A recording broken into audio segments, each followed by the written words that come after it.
আপনি কি জানেন রাজা হয়েও শ্রীরামচন্দ্রকে ১৪ বছরের জন্য বনবাসে যেতে হয়েছিল? এই গল্প শুধু ইতিহাস নয়, এটা ত্যাগ, ভালোবাসা আর ধর্মের এক অসাধারণ উদাহরণ। অযোধ্যার রাজা দশরথ তার বড় ছেলে রামকে রাজা বানানোর সিদ্ধান্ত নেন, কিন্তু তখনই ঘটল এক অপ্রত্যাশিত ঘটনা। রানী কইকেয়ী তার পুরনো দুটি বর দাবি করলেন। তিনি চাইলেন তার ছেলে ভরত রাজা হবে আর রামকে ১৪ বছরের জন্য বনবাসে পাঠানো হবে।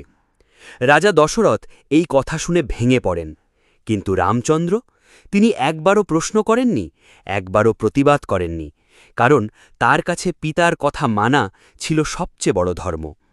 রামচন্দ্র সব কিছু ছেড়ে, রাজত্ব, সুখ, স্বাচ্ছন্দ্য সব ত্যাগ করে বনবাসে চলে গেলেন। সাথে ছিলেন তার স্ত্রী সীতা এবং তার প্রিয় ভাই লক্ষ্মণ।